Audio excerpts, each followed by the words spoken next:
A quick new idea daily from the world's greatest TEDx talks. I'm your host, Tosa Liani, and this is TEDx Shorts.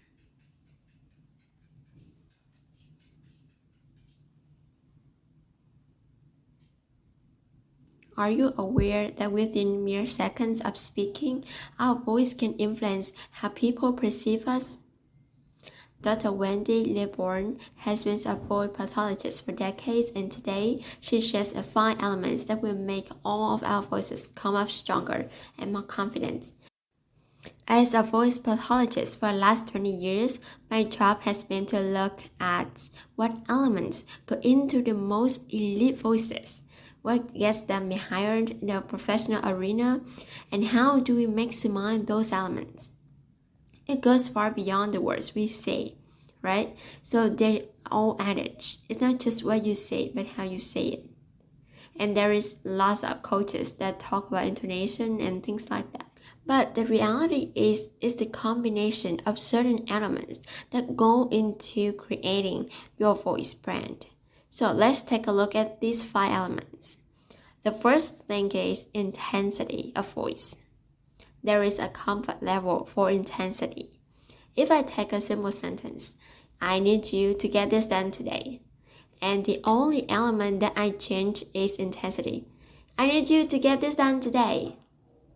All of a sudden, you all take a little step back because I'm all of a sudden perceived as being aggressive, assertive, or potentially, if I was at a sporting event, enthusiastic.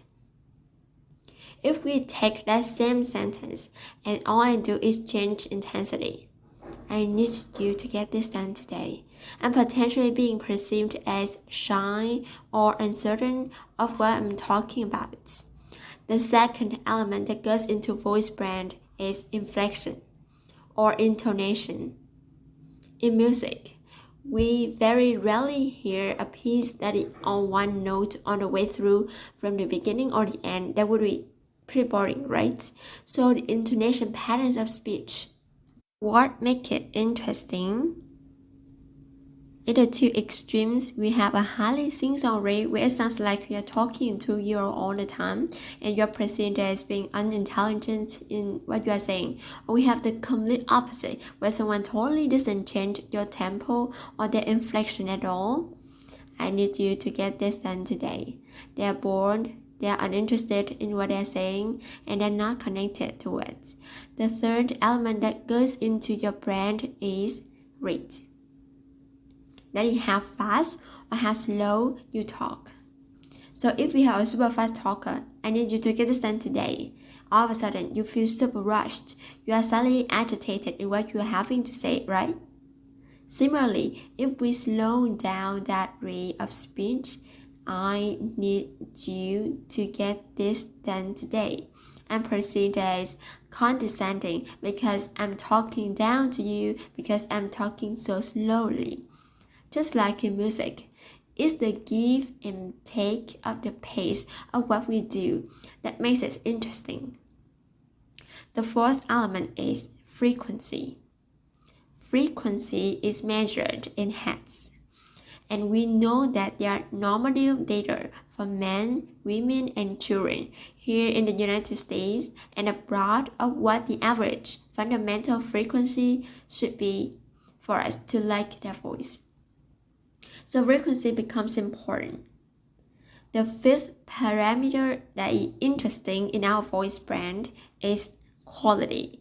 And quality can range from clarity of voice to hardness of voice or a rough, raspy voice. So those 5 elements are ultimately what constitute your voice brand. Our voices are made of collagens and ligaments and muscles. We can train those individual elements of voice brand using the exercise physiology principles and moral learning principles to maximize what you have because your voice defines you and your voice can empower you. The TechX talk you just listened to was recorded at a TechX event at University of Cincinnati in Cincinnati, Ohio. On TechX events are independently organized by volunteers who believe in tech missions of ideas worth spreading.